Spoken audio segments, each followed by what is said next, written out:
Ah.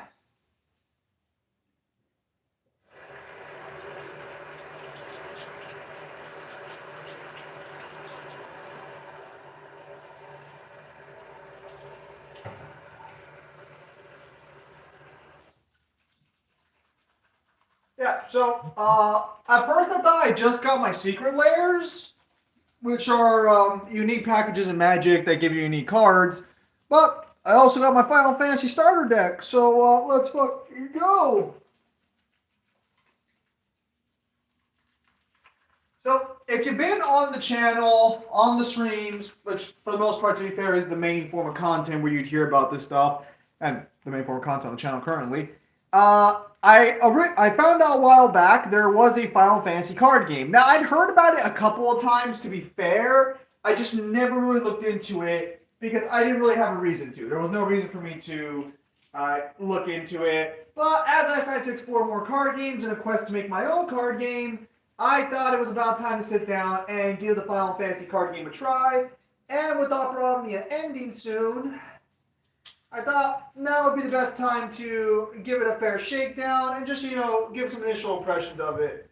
Now, unfortunately, I don't have anyone else to play with currently, but I will be able to test out the card game by myself, although I do believe there is a sim for the card game. I think at this point I have so many digital sims now. It's not even funny. I should not have gotten rid of that knife. I might need to use it again. Still, so we'll go ahead and start with that one, since this was the surprise of tonight. Yes, the two-player Final Fantasy card game set. Noctis versus Arden. This is an FF15 specific set. Guys, in the fucking box with all this bubble wrapping. Yeah, so the Final Fantasy card game isn't necessarily new. It's been around for a while. I have no clue where the fuck to do this.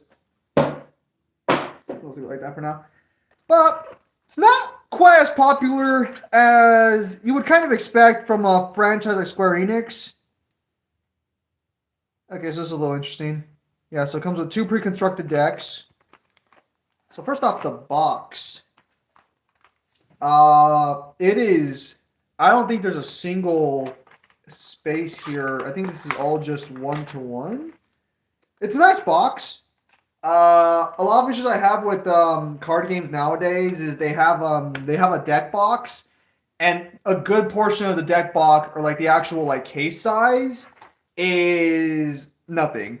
Like Magic in particular, despite Magic giving you a lot more in your cases for your commander decks, it's very there's a lot of space in there. You're throwing away a lot of cardboard, which I don't know. I'm sure there's some logistic behind it that people like bigger packaging, but I personally prefer it when the package is very straightforward. I think it saves resources in general. I think it's nicer on the environment.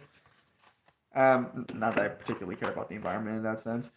It's just it's just not wasteful. When it's nice and simple. That being said, I thought this was gonna be bigger. Yeah, Square Enix licensing.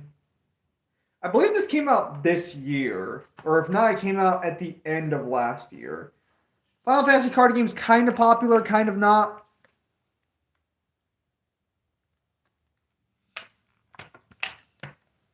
Dark Lord, if you make your own card game, you can do whatever you want. Magic has a 100 card deck in their commander format. You can do whatever you want with it. Okay, yeah, so this is weird. So they give you two. They give you two instruction pamphlets. This one's a little interesting. I don't think the other card games do that. Also, hello, Dark Lord. Yeah, most card games I think still only give you the one instruction, and they expect both players to read from one instruction. Final Fantasy does give you two since this is a two-player starter deck. So ideally, you would just bust that out and then play. Boom.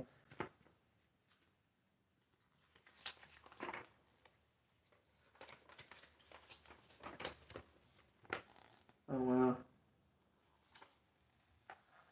I wonder if there's. I mean, good lord. I mean, the card game's not complicated. I've seen someone explain it on YouTube already. I'll have to go through his instructions later just to see if there's any nuances I missed. But I'm curious then, because this shows mainly Noctis cards. They both show the same cards, or is one? Yeah, they both show the same cards. Yeah, so Final Fantasy, similar to Magic, is elemental based in. Oh. So, for context, this is what it looks like on the inside. So.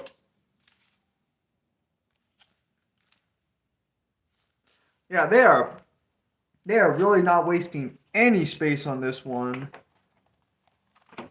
Unfortunately, I wasn't expecting this today. I was expecting my secret layers from Magic. You know, secret layers. But we ended up getting this too, which is really cool. I was kind of wondering. There was no ETAs, so I am happy to have gotten it. It's just that I don't have sleeves. Although, actually, I don't know if this is... What card size is this, actually?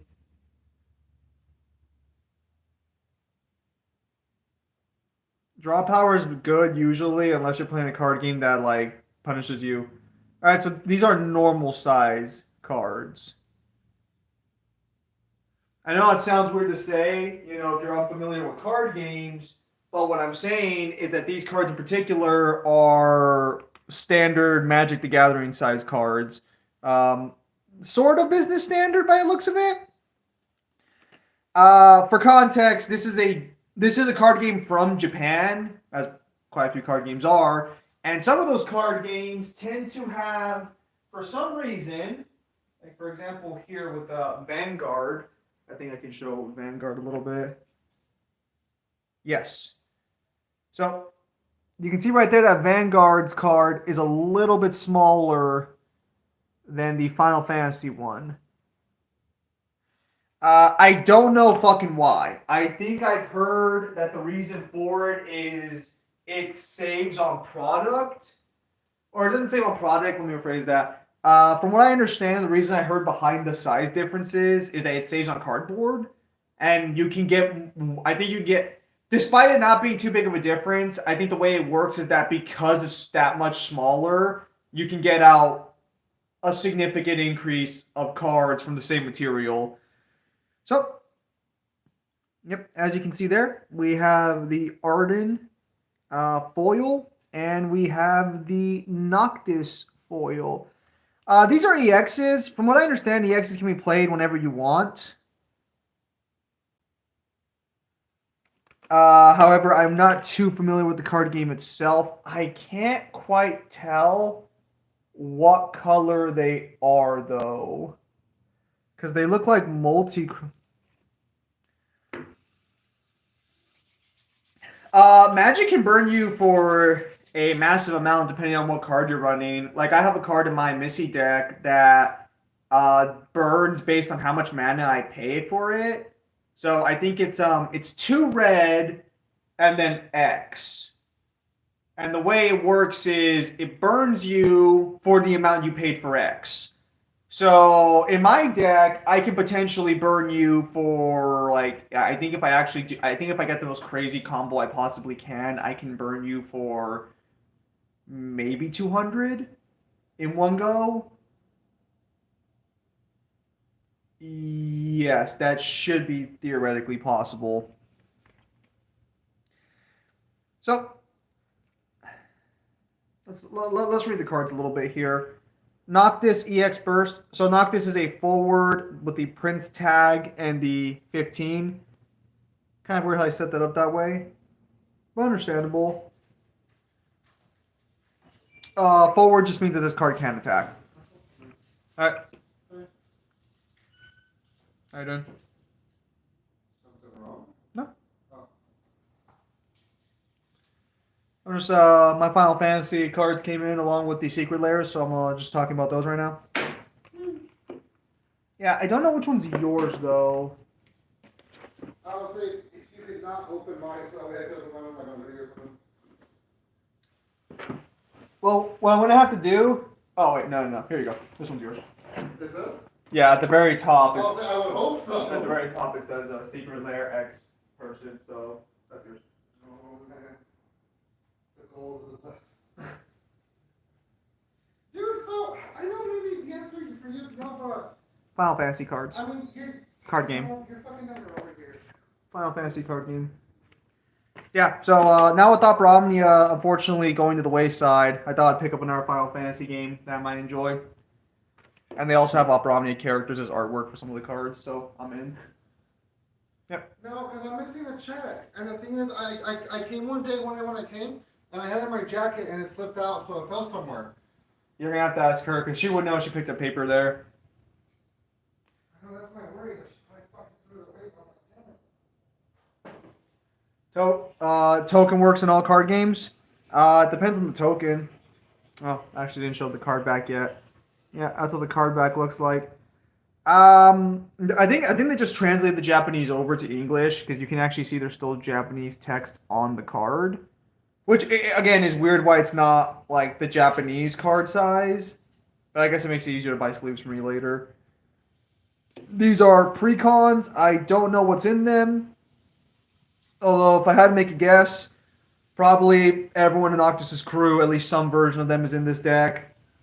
And Arden will probably have several Imperial troops, I would assume. Unfortunately, without sleeves, this is going to blow. Well, I guess I could take out sleeves from a different deck. Because now that I have the Sin for the time, let me see if I can get some sleeves somewhere. Yeah, if I had known. I guess I.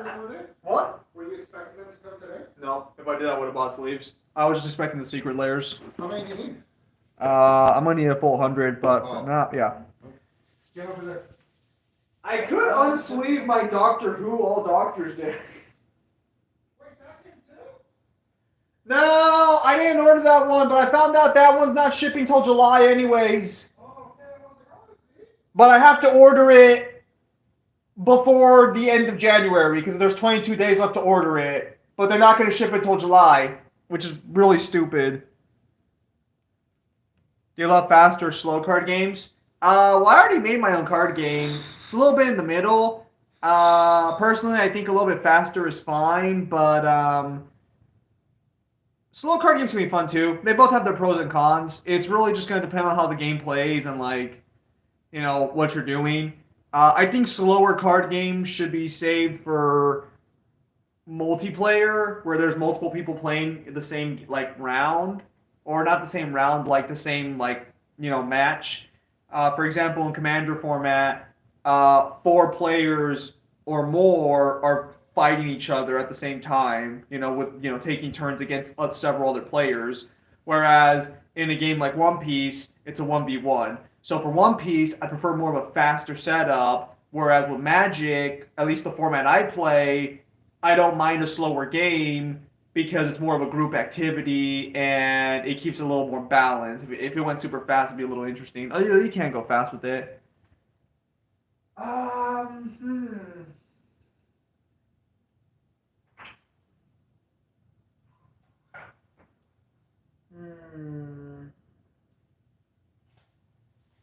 I mean, I'm not planning to resell, so I guess it's fine. I'll just leave. I'll just have to put them in a proper box later. I don't like Yu-Gi-Oh too much nowadays because Yu-Gi-Oh has too many negates. I think you should be allowed to play the deck you're playing. I don't think you should be allowed to tell your opponent you can no longer play the game. Which, to be fair, Magic has negates too. But in Yu-Gi-Oh, you can negate 5 different abilities or 5 different cards with ease. In Magic, you have to actually set that shit up. Although, to be fair, I do like Yu-Gi-Oh a little bit better than Magic, at least on a casual level. I don't want to mess up these cards too much. Unfortunately, the sleeving is super tight. There we go. I think we're in the clear. Yes. Yes, we are. Fantastic.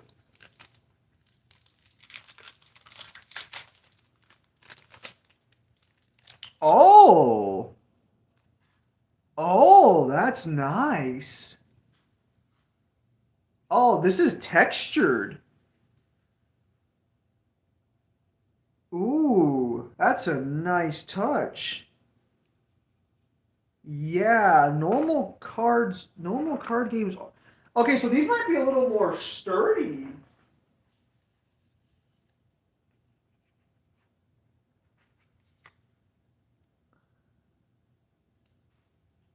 Yeah. Fuck, I know I had scissors, but I can't find them. Hang on, so let's compare a thickness there for a minute. Yeah. Oh, wow. I like this a lot. Yeah, these are fucking. So there's your standard card game, and there's the Final Fantasy one. Yeah, you can absolutely tell the difference. Yeah, look at that. Holy shit. That is nice. I wanna do that fucking time. Oh, it's my Alton Soldier. I don't know what the fuck card this was. It's not that big of a fucking deal, but it's just a charger. Now I gotta go fucking looking. Alright. So, this is a pre-con, so I'm not too sure what to expect on this one, but I can already see one card. If I recall correctly, in the card game of Final Fantasy, you can only have 3 copies. So most card games would give you like a bunch of singleton cards and then give you a deck based on that. However, let's see if the Final Fantasy card game follows similar. Okay, I can already see a little bit of an issue here is that like it does stick a little too hard to itself. But that'd be solved with sleeves, so we're not too worried about that. Okay, interesting. So right off the bat, it looks like we're getting 3 copies for most of the cards. Alright, a little bit of damage there. Love that. And we're starting off with Iris, who is a attacker unit. Forward 15, Lucian subject. Okay, kind of weird that that's what she's categorized as. I mean, it's accurate, but a little weird. When Iris enters the field, choose up to 2 wind backups you control and up to 2 earth backups you control. Activate them. Select one of the 2 following actions if you pay wind or earth. So for context, similar to Magic, Final Fantasy has access to 5 different colors. I believe it's wind, earth, fire, water, and darkness. I believe light, or I think it's chaos. I believe light or white is in there, but I think only like 4 cards use it from what I understand. So basically what this card does specifically is she costs 4, and basically if you play her, she resets the mana you used to pay for her. I'll talk more about how mana works a little bit later when we find a card for it, but I think you actually can discard her for mana as well. It looks like if you pay green and earth, you can select one of the 2 following actions. Iris gains 2,000 power until the end of the turn. Iris can't be blocked by a forward of power 9,000 or more until the end of the turn. Okay, so basically she can make it to where either she's a swinging for 10k, which I think is the high-end swinging category, or she's making it to where anything that could kill her for free cannot block her. Pretty cool, pretty cool. All right, so we can already see it. Okay, I can already see what the next card is. Yep, we're getting 3 copies of that. We have our first summon. From what I understand about summons, that summons work like spells. I think they work similar to instants in Magic, where you can play them whenever you want. Biggest persona in the Personaverse. I don't think the personas ever get all that big, but I could be wrong about that one. I think it'd be more likely that there are gods who are bigger. Okay, we have Titan. And it does look like he is holding up the meteorite from Final Fantasy 15. Very nice, very nice. If you cast Titan, you may remove 1 forward in your break zone from the game as an extra cost. Choose 1 forward, deal damage equal to the power. Okay, so basically, break zone, if I'm unmistaken, is your graveyard. That's where your cards go to die. So this card is pay 3, banish 1 of your graveyard cards, destroy a creature with power equal to that graveyard card. So, I mean, I think the most mana you can have access to at one point is like I think 5 or 6. Because I know this game. Okay, so looks like we got Sid next. Hang on, it's gonna. The cards are fighting me a little bit here.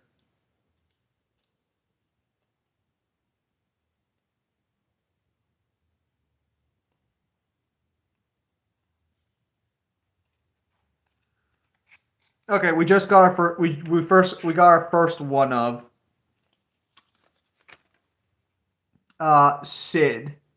So Sid is Oh wait. No, I'm wrong. Hang on. This might be 2 cards.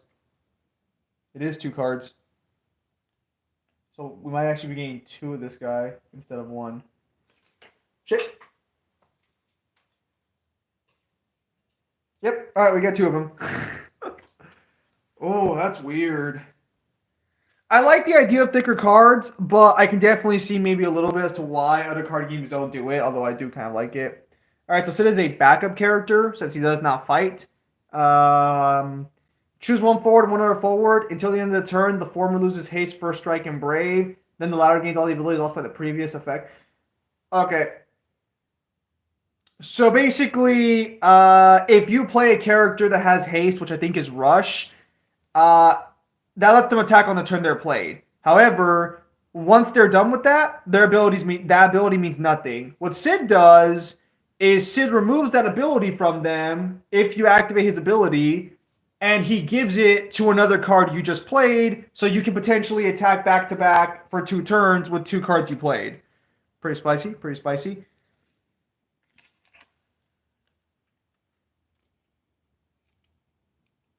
All right, I believe, is this a 2 over? Okay, so this card costs 6. Let me see. Is that a 2 over or 3 of? I think it might be a 3 of. It is a 2 of. All right. Next 2 of we have is going to be Cindy. Probably one of the more popular characters from Final Fantasy 15. Do all Final Fantasy characters have battlefield removal? I don't know if you mean power scaling or gameplay wise, so I'm not too sure on that one. Backup. So to clarify, because I didn't mention this with him, but I'll mention in backups here. So in Magic, you play mana cards and you tap mana cards to pay for shit. Very simple, very easy.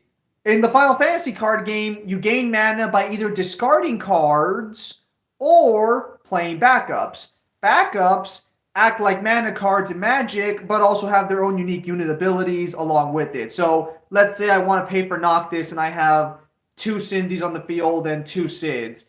I would tap these characters to act as mana to summon Noctis. Something along those lines. When Cindy enters the field, you may search for up to 2 category 15 forwards and add them to your hand.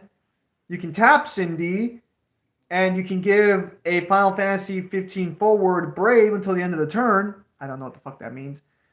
Or you can tap one, put Cindy into the break zone, and then all your Final Fantasy 15 attackers gain 3k power.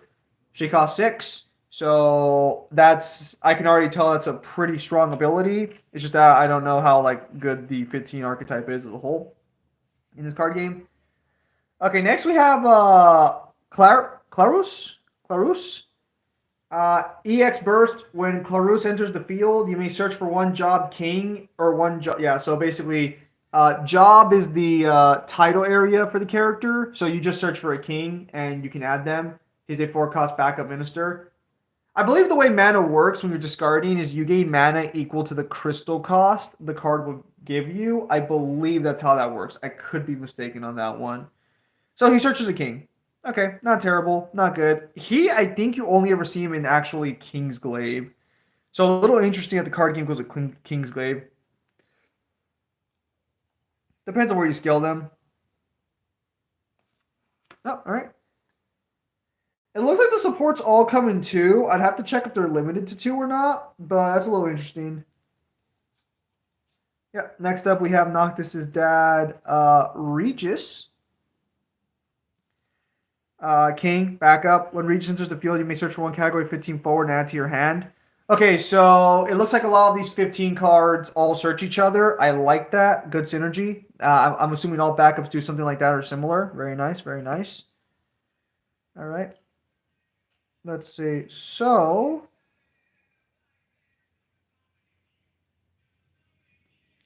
but it depends on where you scale them. Because again, if you go to city scale, you might be a little more up in the air. Oh, okay. I'm mistaken. Regis is a 3 of. Hmm. Okay, so you can have up to 3 forwards. So if I wanted to, I'd have to buy another Cindy and Sid because they seem better than the other guy. All right, so how many of the next card are we getting? Okay, so this is a 2 of. All right, so I will say the art is a little basic. To be fair, I'm not too surprised on that one. I've already seen the card art before. Some card art is better than others. So we have core. I think this is actually the loading screen art for the characters. Because I think the loading screen showed the character and their face behind it. I wouldn't say Ryu Hayabusa inherently has better gear than Noctis. It's really going to come down to where you scale them. Because Ryu Hayabusa's gear, his best weapon is the True Dragon Sword, and that's only going to be effective if you're scaling higher than him or if you're like a demon. If you control a card named Regis, Core gains 2,000 power. When Core category 15 forward enters your field until the end of turn, Core gains 1,000 power and Brave. So whenever you play a 15 card, Core gets buffed. Very nice, very nice. If you have Regis, he also gets double buffed. Okay. Yeah, these are loading screens actually. Yeah, because I recognize this next card from the loading screen. How many of these are we getting? Okay. We are getting 2. So the next card is Noctis, a weaker version of him, a two cost Noctis forward prince. EX burst when Noctis enters the field, reveal top 2 cards of your deck. Add 1 category 15 card among them to your hand and return the other cards to the bottom of your deck in any order. He also warp strikes, choose 1 monster and break it. I don't quite know if monster includes unit or if monster is a specific tag that goes along with it. We'll have to see when we get to the Arden deck because I think Arden will have an example. All right. How many of these are we getting? All right, so we are getting 2 of these. Next card up is Ignis. Getting Ignis here. EX again. When Ignis enters the field, you may search for 1 card named Noctis and add to your hand. The category 15 forward other than Ignis you control gains 1,000 Brave, Power, and Brave. Choose 1 forward, deal 4,000 damage for each category 15 you control. Okay, that's interesting. That's a reference. It's actually called Overwhelm, so it's a reference to his actual ability in the game. The other one was Warp Strike for Noctis, so that's pretty cool. The card art's not the best. These are loading screen arts for sure, but I think with reusing assets, I can kind of understand why. Most card games will reuse assets if available. That's not specifically this issue. Gladio. You can only pay Earth CP to cast Gladio. Yeah, so I should clarify how you pay for. I think it's called Crystal Points in this game. The way cards work is normally so this card is yellow. If that card didn't have this text, you just have to pay for 1 yellow, and the rest can be any color to summon him. But he specifically says you need to pay all yellow to summon him. Oh, okay. So if you control Noctis, he costs 2 less to cast. And if you pay for deal 7,000 damage to all forwards your opponent controls. I don't know if damage to your because there is no health bar in this game. It's all just 1 bar. It's the okay. Oh, we got a second Gladio in here. Hang on.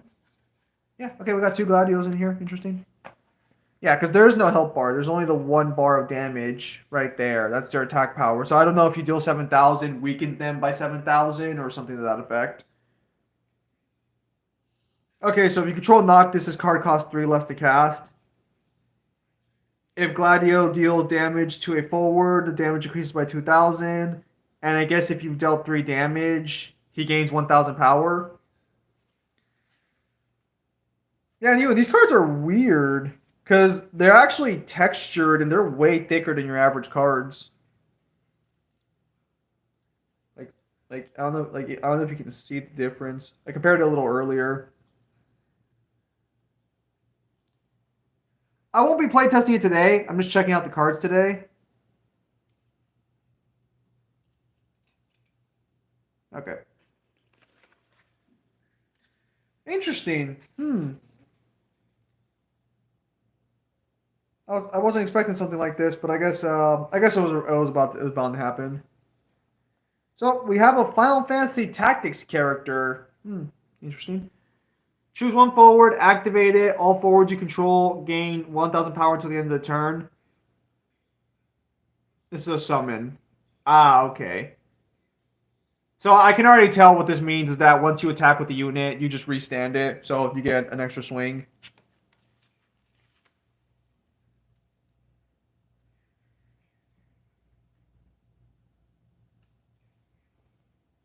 Hmm. Yeah, interesting. Next, we're getting a Crystal Chronicles character. Strange. I get the game falls more of a Dissidia situation, but it's just a little interesting. All right, so we have a Selkie. Return Selkie on hand. You can use ability once per turn. Damage 5. When Selkie enters the field, you may put Selkie into the break zone. When you do, choose one character with a cost of 4 or more. Break it. Okay. Also, I didn't mention this earlier, but you can only have one copy of a card with one card name at a time, unless it has that little corner text. Then you can play multiple copies of this card on the field. Otherwise, you can only have one Gladio, you can only have one Noctis, you can only have one, etc. I think supports have a different scenario to that, but I'd have to double check. Huh.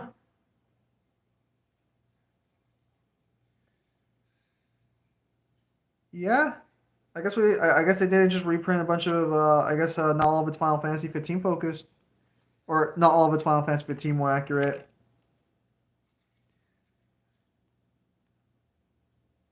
Alright. Next up we have the Chocobo. I think this one might be original artwork actually. When Chocobo enters the field, the forwards you control can form a party with forwards of any element this turn. I think forming a party is you just combine the power of attacking units to swing together, and I think that's it. Like, let's say an opponent has a 10k monster and you have a 7k and a 5k, you can create a party and attack, and I think if you get blocked, those units don't die. Oh, and you can just tap in, they can create parties in general. Not too sure how the card game works yet. So we're getting 3 of these.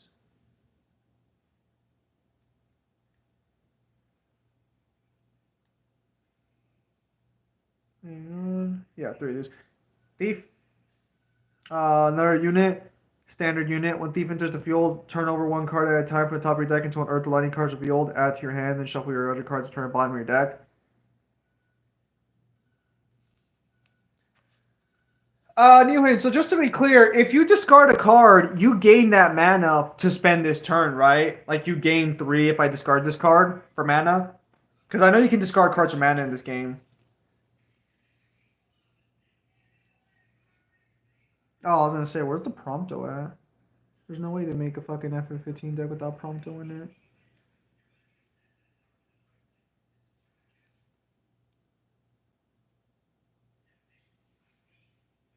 Alright, looks like we have a nerd Chocobo.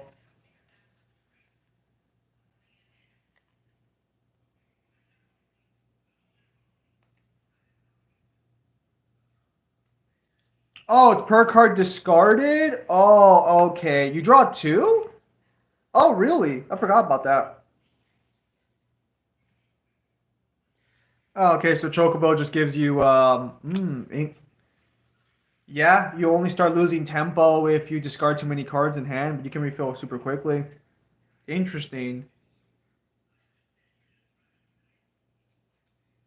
Alright, so it looks like we're getting 3 Promptos instead of 2 like the others. Well, although I think we did get 3 Gladios.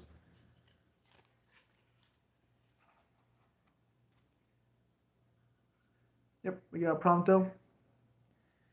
If you control a card named Noctis, Prompto gains 3,000 power and haste. Okay. When Prompto attacks, if you control a card named Ignis and a card named Gladio, Gladios, and draw 2 cards. When Prompto enters the field, you may search for one card named Noctis, card named Ignis, or card named Gladio and add it to your hand. Oh, that's pretty fucking strong. So that's a searcher, rush, and draw 2, depending on what your board looks like. Yeah, okay, I thought so. So for some reason, I don't know why they did this. Yeah, no, yeah, we talked about those. Okay, so the last one is Ignis, but for some reason, I don't know why they did it like this specifically. We don't get Noctis in this artwork. So, hang on. I'll show this off real quickly. So first I'll talk about Ignis, and then I'll show off the ending, or the last set of the last artwork. So, Ignis, similar. Boom. The card named Noctis, card named Gladio, and card named Prompto you control gain. This character cannot be chosen by your opponent's abilities. That's pretty strong. When Ignis or a card named Noctis you control attacks, activate all characters you control. So that can be some pretty silly multi-hitting. Yeah, so for some reason, for those of you who have not played Final Fantasy 15, I believe this is the cover art of Final Fantasy 15. That Gladio, that Prompto, and that Ignis are all from the same cover art. I'm pretty sure this is the baseline cover art of the game. I could be wrong on that one. I know it's one of the more popular posters for the game, however. But for some reason, we get Noctis at the end of the game. I mean, not that I mind. It's just kind of fucking weird. I do believe there is a version of Noctis in the card game that does fit that artwork, though. All right. So we get one foiled Noctis. You can barely see that shine. And then we get generic Noctises. Noctises, when Noctis enters the field, you may search for one job retainer, basically his best friends, and add to your hand. When a wind or earth forward of Noctis enters the field, choose one forward your opponent controls. The forward enters the field deals damage equal to its power to the chosen forward. This effect will trigger only once per turn. Okay, so basically you can use him for targeted destruction. Very nice. Now, let's look at the Arden deck. So, to be clear, most of the cards in this set did not specify. Noctis did and a few others, but like Cindy and shit only specified 15. So that means they could work in an Arden deck if you were to put them in, assuming Arden's running a predominant 15 amount. No. They give you 3 copies of Noctis, to be fair. It's just that they give you 2 normal versions and 1 foiled version.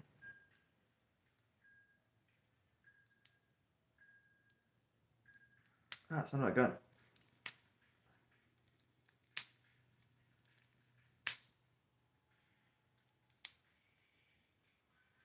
Okay, this one's getting a little fucking hard to open.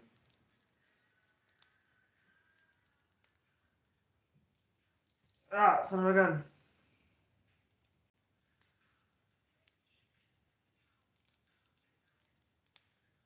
Why is this so hard to freaking do? Come on. I don't want to damage the cards either, so that's why I'm like... Still. Am I doing this wrong?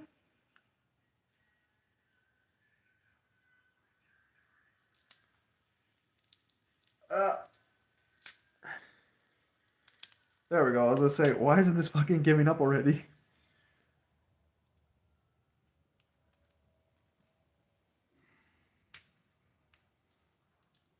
Alright.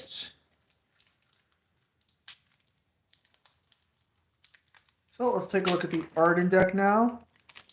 So then that means we should be expecting some generic Final Fantasy cards in here. This wasn't stuck quite as badly. What the fuck is that? Okay, so immediately we're not even starting with the Final Fantasy 15 card in the back. That's interesting. So, Arden has Kanu Kamu, a Final Fantasy 13 card. Put Kanokano to the break zone. Choose one forward. Lose 10,000 power until the end of the turn. Damage 5. Kanokano put in the break zone. Okay, so basically, either power reduction or kill 7K or lower. I'm not too sure how that works.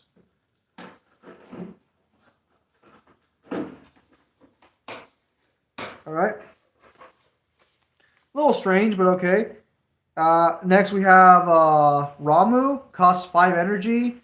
Choose one active forward. Break it. So if your opponent plays any unit, you just kill it.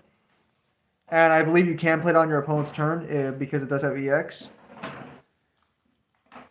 Huh.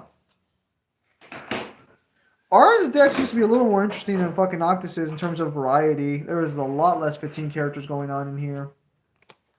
A little surprise on that one. Yuke, a Crisis Core character, not Crisis Core, a Crystal Chronicles character. Return Yuke to its owner's hand. You can only use ability once per turn. This is a backup unit. This can kill if you have 5 damage. Actually, I don't know if damage 5 means if your opponent has 5 damage or if you have 5 damage. I would assume it means you have 5 damage because that would explain why it gets stronger to give you more of a chance to play the game, but I could be wrong on that one.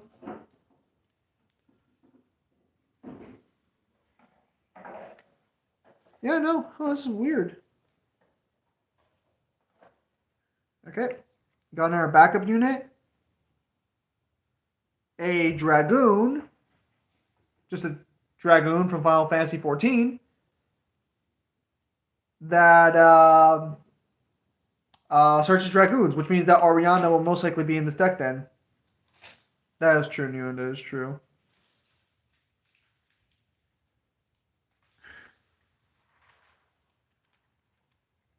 Okay, so it looks like Arden has no Final Fantasy 15 backup cards. He just has other generics. Another Crystal Chronicles character.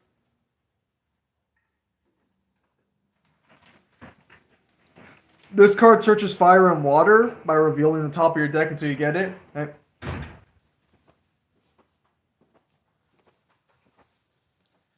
little interesting. Okay, so we have our first 15 card coming in. Not sure how many copies we get of him, though. We get 3 copies of him.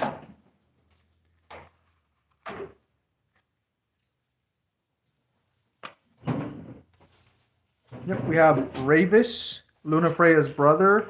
Although, this is, I think, his version from the movie, because he doesn't look like this in the game, and he's also not missing his arm. During this turn, if a job captain you controlled has been put into the field, from the field to the break zone, the cost required to cast Ravis is reduced by 4.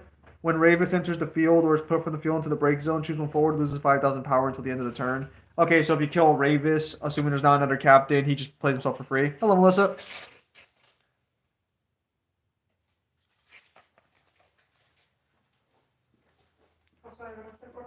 Sí.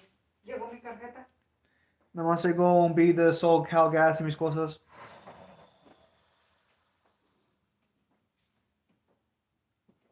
Oh, interesting. Like, they take a lot from Kingsglaive, so I'm not too surprised, but I wasn't expecting to see this guy here. We have Glaku. A captain? Oh, so another captain. Okay, so this guy dies. You play Ravis for cheaper, and this guy only costs 2, so you can play Ravis for 1. The cost required to cast your lightning forwards is reduced by 1. It cannot become 0. Oh.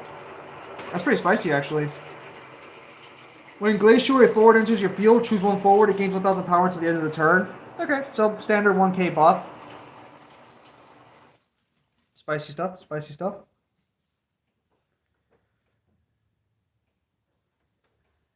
Oh, okay. Huh. Interesting.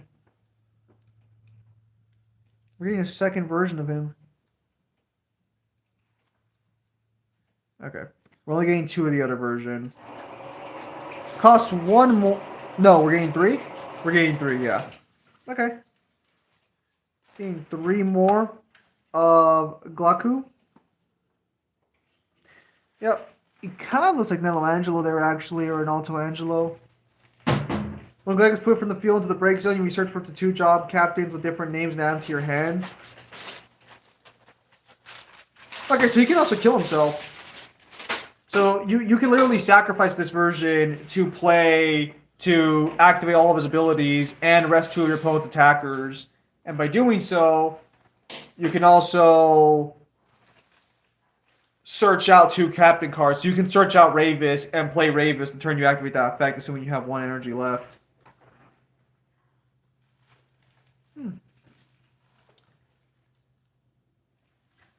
A lot of searching for a card game that lets you draw 2 per turn.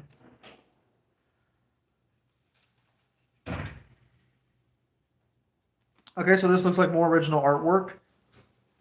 Because this is not what her loading screen looks like. I'm curious if we do get a loading screen for her.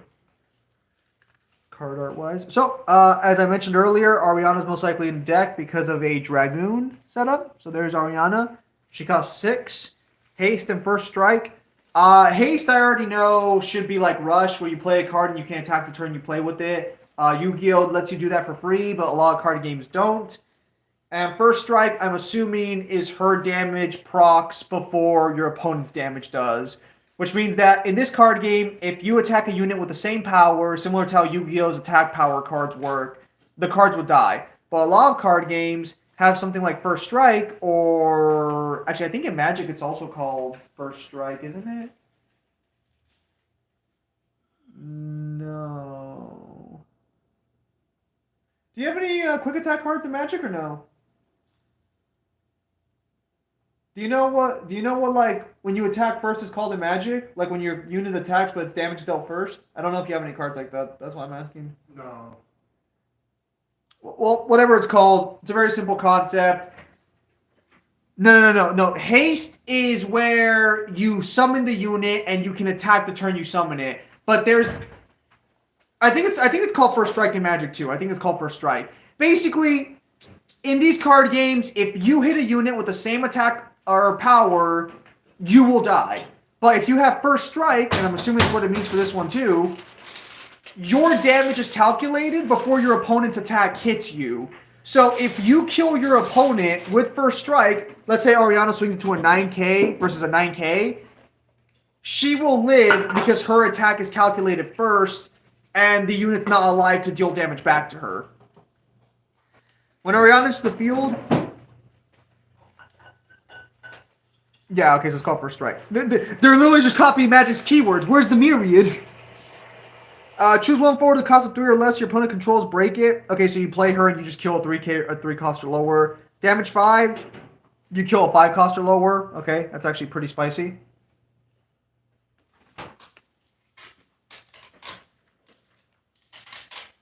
It's kind of fucking lame that they didn't fucking print alternate arts for, like, the summons. Like, I get it. Why bother if if it's the same, if it's going to be like the same card, and in this game they use different artworks for cards. We have Bahamut for 5, red. If you have received 5 points of damage or more, the cost required to cast Bahamut is reduced by 3.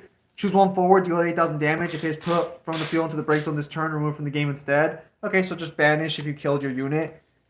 I'd have to check and see how reduced. That's reduced, right? No, it's just deal 8,000 damage. I'd have to see how dealing damage works in this game. Ooh, I gotta be honest. I'm not the biggest fan of Arden's deck in terms of like the cards populating it. It makes sense that Arden would be more creature-based. I understand that. But it's a little weird in concept. We have Balagia. Choose one forward, deal 2,000 damage for each backup you control.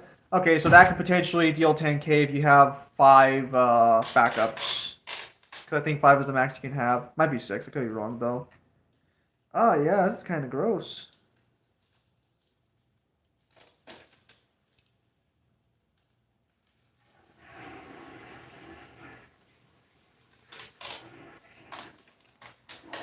Yeah.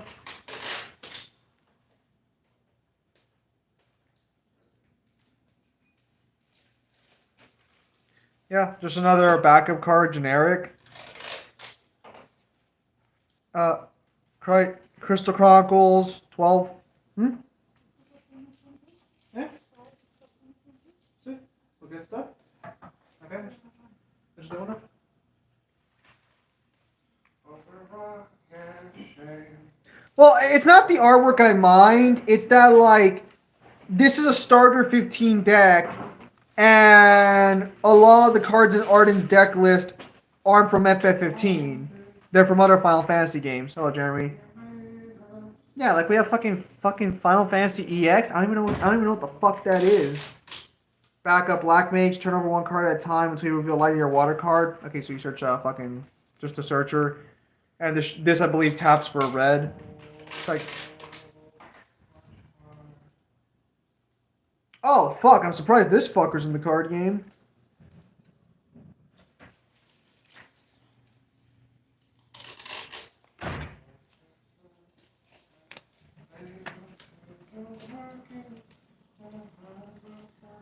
Leodis, Lidolos. We don't ever really talk to the Emperor in Final Fantasy 15, so I don't think they ever talk about how his name is supposed to be pronounced effectively.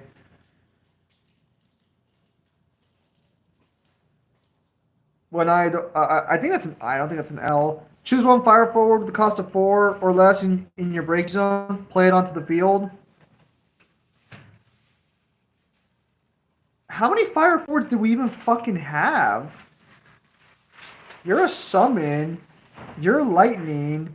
Ravis isn't a fire forward. How many fire forwards do we even fucking have in this deck? Black Mage isn't a forward. They're a backup.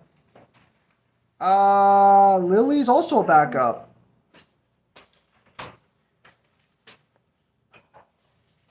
You can also kill this card to do 7k damage to somebody else.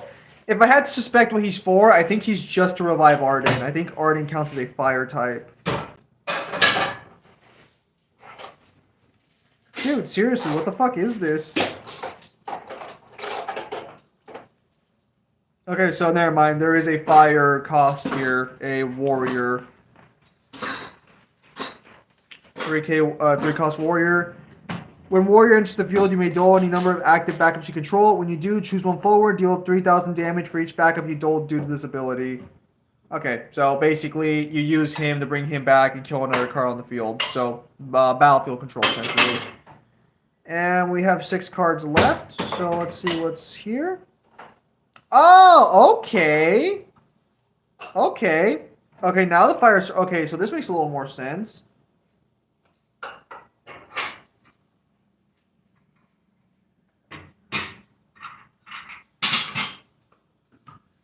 Okay, so there's one more card here before we get to Arden specifically that is also red. That also costs 4. Okay, I was gonna say, like... I'm sure some of these cards are great, and I'm sure they are, like, solid cards. It's just, like... It's a Final Fantasy 15 deck. I kind of assume we're running, like, more 15S cards and artwork. Ravis, one last version of Ravis. Actually, no Luna Freya in either deck. Interesting. I know Luna Freya is a card. I've looked at some of the FF15 cards. I didn't know it was going to be in the structured deck, but I looked at some of them.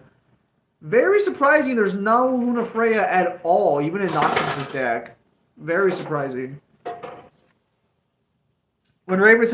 I think it's because Luna Freya is blue. I think she's a blue ice character. Noctis is green wind, or Noctis is earth and wind, which is green and yellow, and Arden is red and purple. So I guess there was just nowhere to put her. When Ravis enters the field, you may remove 2 job captains in your break zone from the game. When you do, choose one forward, deal 10,000 damage. Not bad. 4 cost 8k. I'm sure, like, if you build around a captain deck, I'm sure, like, that's a pretty strong card effect. It deals 8k, or it deals 10k, so I think that kills most cards in the game. And last but not least, Arden. Both of them having their throne artwork. You do get 3 Ardens. Very nice. Arden has Chief Minister with Brave. I don't know what Brave is at all. When a forward is put from the field into the break zone during this turn, the cost required to cast your next forward is reduced by 5.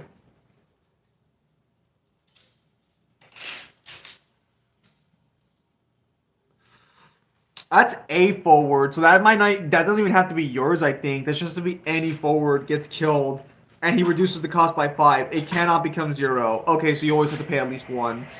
This effect will trigger only once per turn. Um, there's an S icon there, but I don't know what the fuck S means currently. And lightning and fire, and tap this card. Choose one forward. It loses all its abilities at the end of the turn. Break it. Okay, that's not terrible. Although I don't think you can play Arden whenever you want. I think Arden has to be played on your turn, but not terrible. He chooses a forward and kills it instantly. Not bad at all.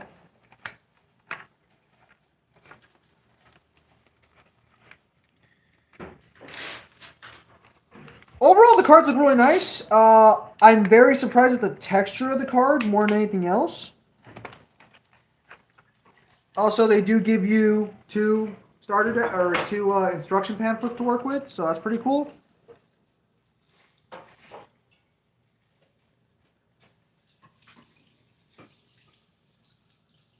Oh, never mind, I was wrong. There are 6 elements. Ice and water are 2 different elements in this game.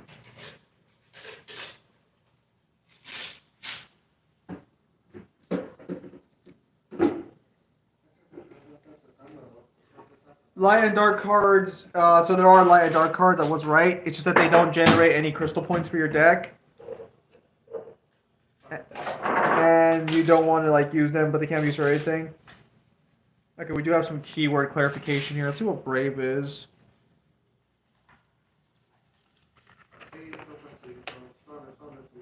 Forwards with Brave trait don't dull when attacking.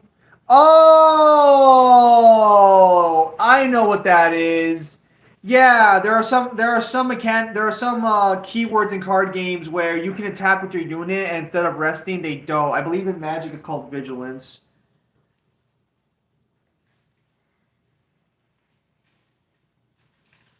Okay, so there is a light and dark Arden they do mention here. They're just not in here.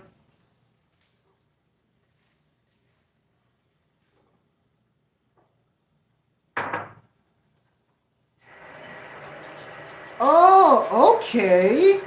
Okay, so the S effect, I mentioned there was an S on the Arden effect. Apparently, the way S works is S means you have to discard a card with the same name as the card on the field. Very interesting mechanic. Because I know you can only have one of each name, but I kind of wonder like why. I know there's consistency arguments, but like why would you want that? But if you have to sacrifice cards in the same name to activate certain effects, very interesting mechanic. Goes over the types of abilities, action abilities, auto abilities, field abilities. I'll definitely take a look at this. Okay, so here's how it explains the crystal points. Okay, so if you tap a backup, like I mentioned earlier, that crystal point card is worth 1. But if you discard a card from your hand, it is 2. Okay. Oh, that's very interesting.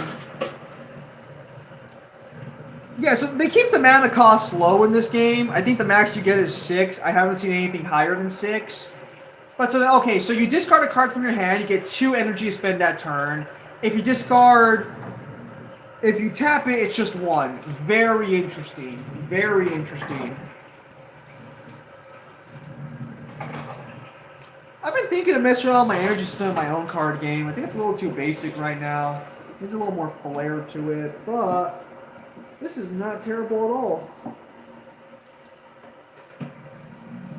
Oh, okay, so that explains how the cards, the Noctis and Arden work. So, Noctis and Arden have this weird crystal on them, where they have a multicolored crystal, but they have 2 colors on there. So in order to play Arden, you have to spend 1 red and 1 purple, and then generic elsewhere. A little interesting they do it like that. CP is lost during the turn, and my rule sheet is already ripped from opening and closing. Yeah, you reveal 7 points of damage and the game is over. This does not give you a playmat to play with, which is a little weird.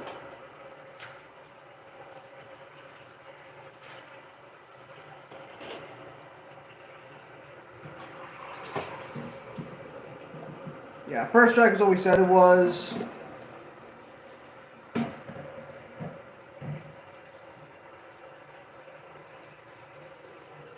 Yeah, you can only have 5 backups, so you can only generate 5 mana per turn if you want. And you cannot have cards of the same color.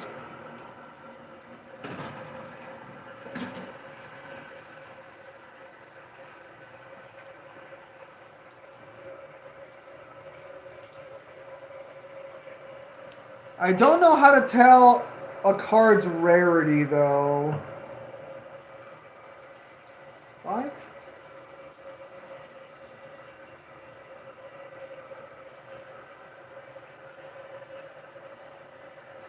Okay, I think I figured it out, but hang on, I have to double check that with something.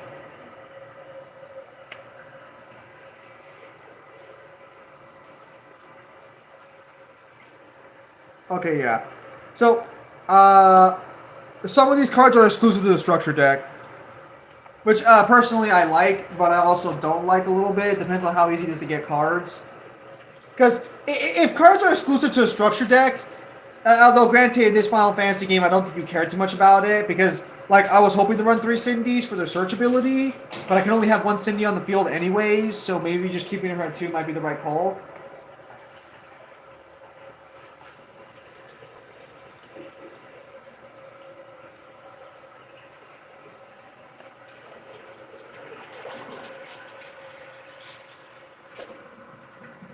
The way you win this game is by dealing 7 points of damage to your opponent. Your opponent cannot draw their next card, or dealing damage to your opponent when your opponent's deck is empty. Interesting, interesting.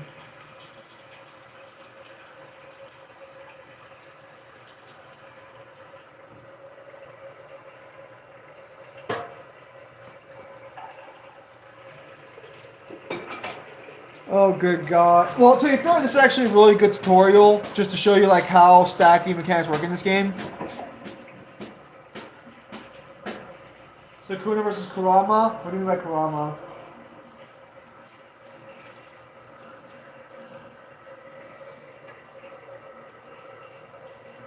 Yeah? Draw 2 cards.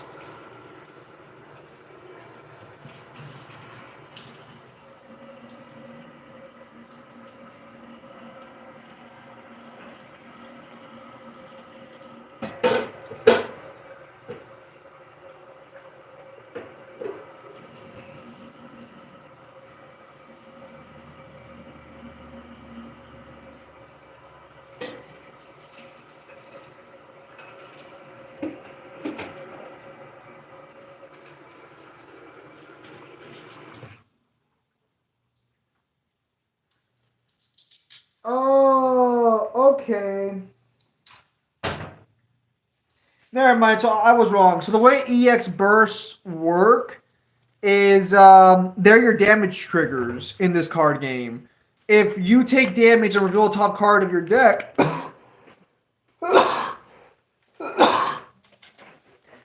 then their ability activates. Very cool. Very cool. Once I buy sleeves for this card game, I'll sit down and play it against myself because I don't have anyone else to play it with.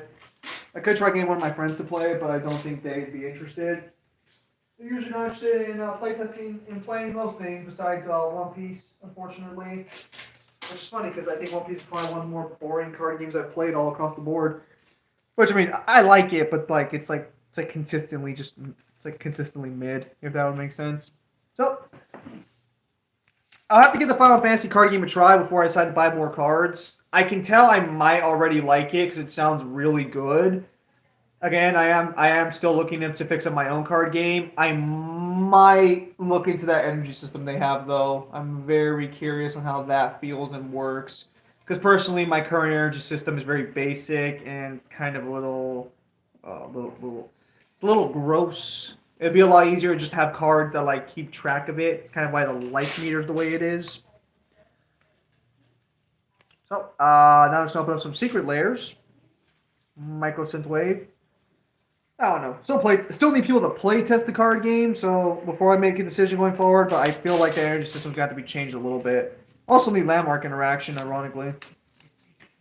How can I complain about Digimon not having tamer interaction and I make a card game where there's no landmark interaction? I'll probably just have to make Alexander's landmark indestructible. At least if there's one or less, probably. That can't be targeted. Something like that. I don't know. So, secret layers are special edition cards you buy from Magic the Gathering, and that's about it. Okay, that's interesting. I haven't gotten one like this before, but well, they give you a little, not even a notebook, they just give you the top of it saying thank you. Yeah. So, what I bought here was, I bought 2 secret layers, although I got my 3rd one for my Doctor Who deck going forward. These are just some alt arts for cards that already exist within the card game. Normally, I would never buy a pack like this unless it's an exclusive card or a new card if I really wanted it. Again, going back to the Doctor Who reference. But in this case, the reason I bought this secret layer is because it was actually cheaper to buy the secret layer than to buy the actual cards on their own. Oh. Okay. Weird. They gave me a bonus card. So. Yeah, you got a secret card, right? I told you, all secret layers come with a secret card. You want this one? You might be more interested in it than I will. Hang on. Well, that's your water comfort, right? Well, no, this is my other one. This is my other one I bought. You want it? You might be interested in it. What is it? It's a 1-cost green elf shaman. When Elvish Visionary enters the battlefield, draw a card. I'll say it's literally just a freaking what was I gonna say? It's a It's a 2-cost draw 1 in green, so not terrible. Not great, but not terrible. Yeah, I just gotta put these cards in the sleeves because I don't really I know what deck I'm putting them in for sure. Yeah, so for example, these cards are all based on the idea of like 80s groove, but they're all robot artifact creatures. I'm building 2 artifact decks technically. I already have 1 built. So this card turns every card in the game into an artifact, which I thought was just your own cards, but it affects your opponent as well.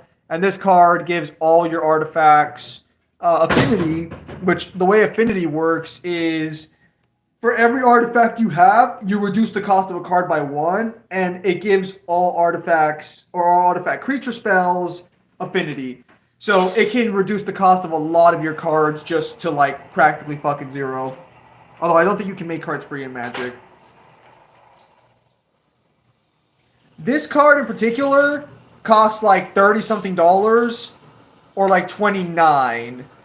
And that's why I bought the secret layer, because it was just cheaper to buy the secret layer than to buy the actual card itself. The secret layer costs $29 as well, but this card also costs like $15. So I get like a way better deal there.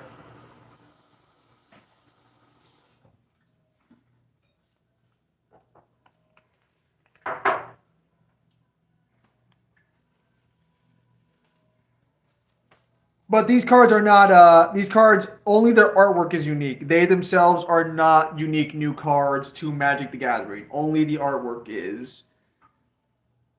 And I bought the cheapest version, because you can actually buy them foiled. If you buy a card foiled, it just looks nicer, shinier.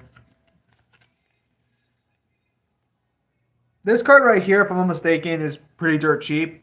But, I don't know, looks cool. I like it. Apparently they just give you a random free card in there. However, this was not the secret that I was too interested in, although I was interested in it for that card. I bought that mainly for free shipping, and because my brother wanted it. This is the secret layer that's a little more unique. They did a crossover with Tomb Raider, and I bought the secret layer for Tomb Raider because I was buying secret layers at the time. Okay, weird. They have a little text there. Can you guys even read that? I don't even know if you guys can read it on your end. So, we've opened a secret lair once before here. A while back, I bought a Transformers secret lair off a TCG player for like probably like $15 more than it was actually worth. And so we can compare boxes. And yes, they are both super slippery because if I'm not careful, this will fall over Very nice casing for the secret layers. I must say, I am impressed with the casing they give you. Very nice. Very collector friendly. Also comes with a little box as well.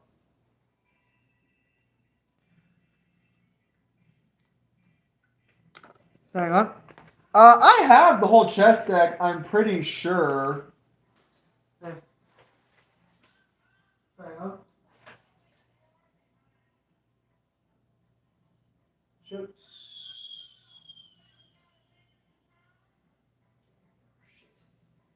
Ah, fuck.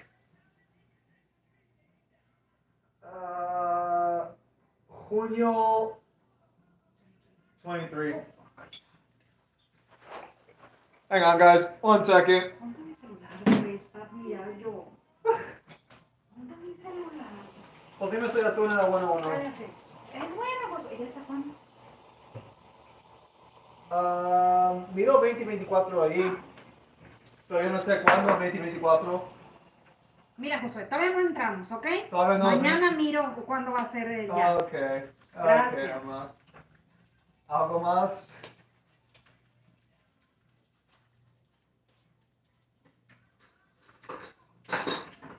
Oh, yeah. No te dije, pero la boss de mi tienda está bien cagado ahorita. Qué bueno. Alguien llamó a OSHA Viejos perros. ¡Ay, qué suave! y mi garoto write up horas porque por eso. Eso que ya está haciendo todo y yo no sabía que hice algo mal y nomás me lo hizo write up. No me impactó, pero ya está bien asustado ya todo. Qué bueno. La niña o la persona que lo mandó a OSHA, ella todavía estaba scheduled, pero ganó no horas esta semana. Ya, no importa, pero se lo chingaron. Ay, ay, ay. No importa. Yeah, I'm fine. I'm pretty sure I have all the cards by now. I'll have to double check though. I think everything did show up. No, I'm fine. Just that my boss kind of got like rad out to OSHA. Oh, very nice. So, Josué, le aventaron a OSHA o a HR. OSHA, ¿no? ¿Y para qué es OSHA? OSHA es cuando haces algo mal que puede matar a alguien o puede causar problemas a alguien y lo llaman. Ese número de teléfono para hablar con él. Yo no tengo el de OSHA. The next time consigue. Mujer, ¿vas a llamarle a OSHA? Claro. Okay, so right off the bat, like I said, this is a Laura Croft deck, and that is actually Laura Croft. I believe this is focused. I don't know which version of Laura Croft this is focused on more. Maybe I should be a little more clear that way. Again, this one ended up costing $39. I don't know how much she actually costs on market, but I can actually justify this one a little bit. So right off the bat, great artwork. Love Laura, you know. Not the biggest fan of Laura Croft, but I'm enough of a fan to where when I heard about it, I was like, yo, let's see what they got to offer. So very cool, very cool. She's a 3-cost unit, 3 different colors, so you can play a lot into her. So a lot of these cards are not unique to Laura Croft. So Laura Croft herself is a unique mechanical card. There is no other Laura Croft card or card that is like Laura Croft in Magic. So she has a completely unique effect and completely unique, well, I say unique effect, but the point I'm getting at is that she's not a reskin. She is a unique card in Magic the Gathering. Everything else is a reskin in this set, which might have been a turn-off. Because, again, we just saw some reskins. However, in this particular case, the reprints in this set alone are $35 worth. And she's probably going to be costing $10 to $15 just because it's Laura Croft. So it was worth it, although if I had splurged out and bought foil, I probably could have resold it for more, but I don't really plan to resell. Yeah, but all of these cards are Laura Croft focused artwork, and even though they're Magic cards, because in Magic, you see how there's the name up there? That is what the name of the card is for the set, but the actual card it's copying is in the text down below it, in that blackened area. And that is the alt art. There we go. Very cool.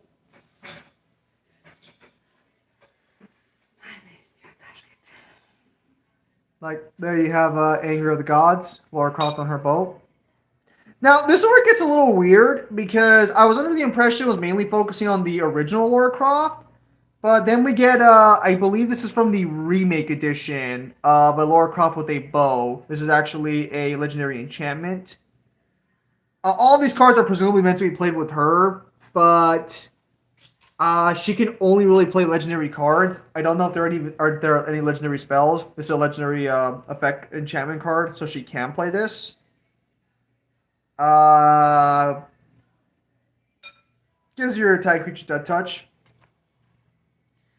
This is one of the cards that costs 20 something plus dollars, and that artwork is just spectacular. The complete artwork has her throwing the spear at a dinosaur, if I'm not mistaken. But yeah, if it was that version of the artwork or the normal card, I was, no brainer which one I was going to go for.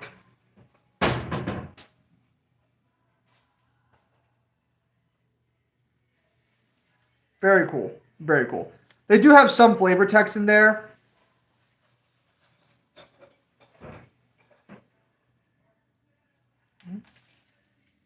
There we go. We do get a... so this is the other card that costs a lot of money. And we see Lara Croft just climbing up a cliffside. This card costs like $13 on its own. It's a legendary land card. Where... I might run this in my artifact deck, honestly, depending. Because it gives you generic energy, which kind of sucks if for a land. But if you tap one and tap one blue and rest it, you can get an artifact card from your grave back onto the top of your deck. So pretty good recursion there, or revival. And then she comes with her own unique treasure token because she is a leader who generates tokens. So she gets her own token.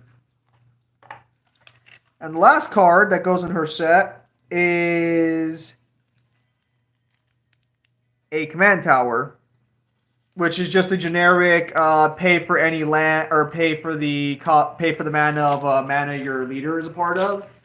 However, this is a Lara Croft special command tower, so you can run this instead of your standard command tower, or a command tower of a different type. So if you're running a Lara Croft deck, you would probably run this command tower. I don't want to hear that bullshit, Newhin. I've seen the price of Digimon cards. At least in Magic, you only have to buy one fucking copy. Don't act slick. I don't have a deck to run her in right now, so we're just going to sleeve her up. Don't necessarily... she won't... I mean, again, I'll check...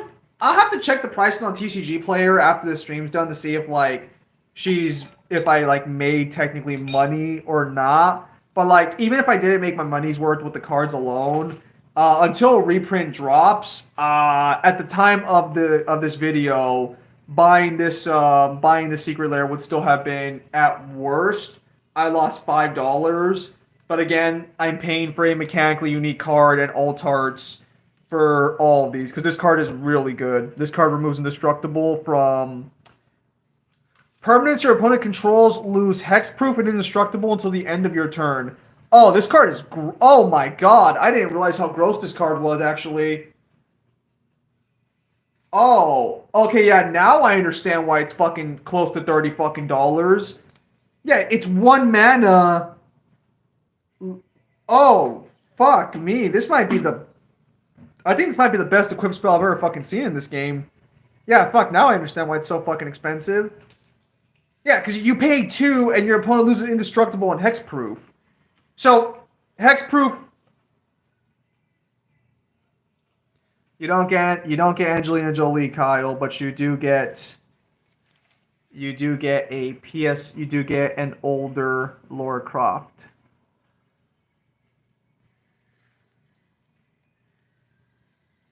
Overall, though, this is good. This is really cool. I probably will build a Laura Croft deck, even though I wasn't really planning to, because this card's too expensive for me not to slot into several decks. But I can't really slot Laura Croft anywhere else into a different deck. Yeah.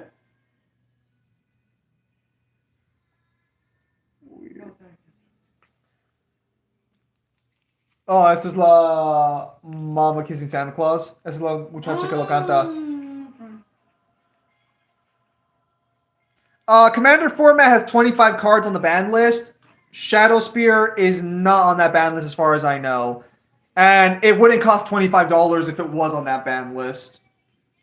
Because cards that get banned in Magic the Gathering drop in price hard. Like there's a spell card, and keep in mind, so Commander format is 100 cards.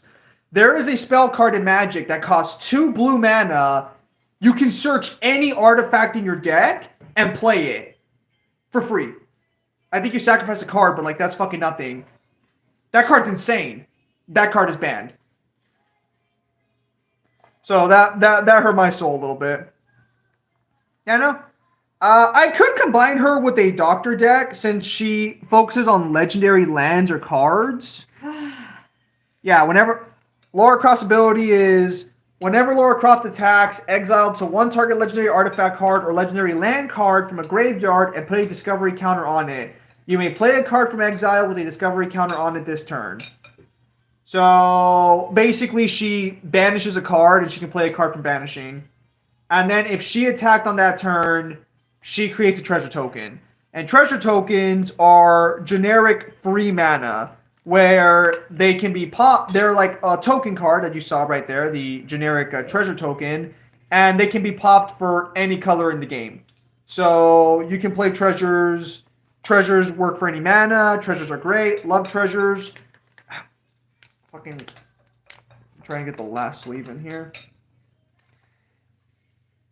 I didn't order this card, but apparently my brother informed me that Secret Lairs just give you a free card. So, okay. So yeah, overall, the Final Fantasy card game cards were a delight for the most part. Physically, the artwork could have done a little better. A little disappointed with the Arden deck. And I'm really kind of happy to have my Secret Lairs. Oh wait, did I do this wrong? I did. Very nice. Yeah, so I'll probably for sure make a Laura Croft deck in the future. I'll just check and see what other people are deck building first. Because I already have a few ideas to work with her. It's just that in her color range. Blue and green are great for token creating. I just don't know if there's like a treasure-based deck that would really like benefit from that. Certainly none of my decks do at the current moment, but we'll see what happens. Overall, I did get my money's worth paying for the cards.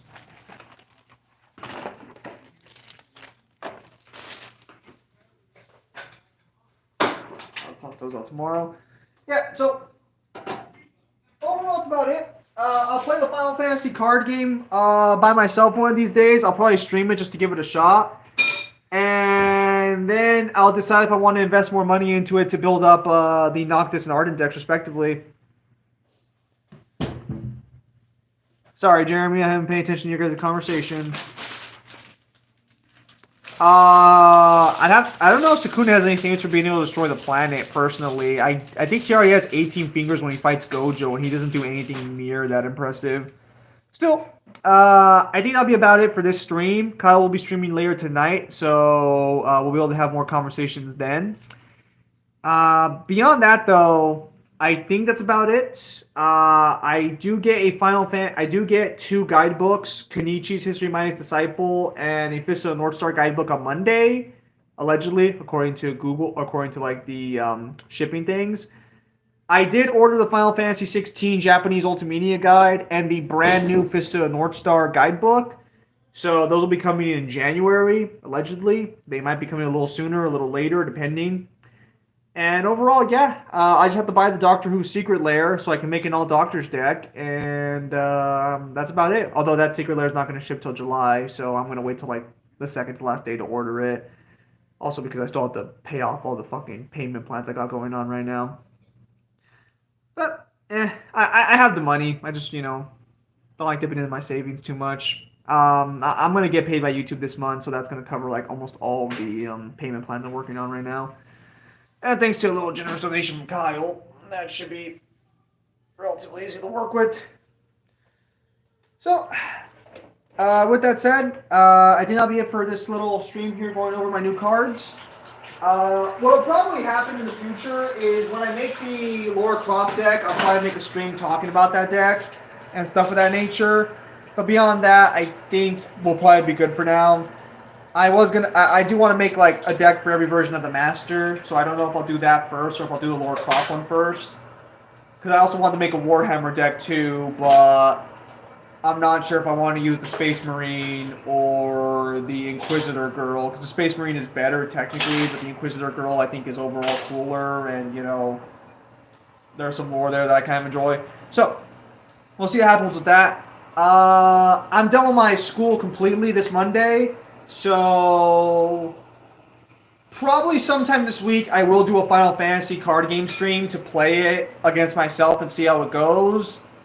If I can get one of my friends to play it with me, or even my brother, we'll see what happens, but I doubt it. So, with that said, that's going to be it for today's stream. Thank you guys for your time. Oh, that's going to be it for this stream. There will be a stream later to get seed. Get seed, wait. Yeah. Cackle. So, yeah. That's going to be it for this stream. There will be another stream later tonight with Kyle. Probably in about an hour and a half or 2 hours, give or take. Kyle, if you're still here, that's the time frame. Ahorita voy a acabar, mamá. Perdón. Well, yeah, I'll probably shower first then. All right, so yeah, I'll talk to you guys then. So take it. Thank you guys for your time as always, and have a nice day. I'll see you guys in the next streamer video, which should be in like a couple hours. Peace.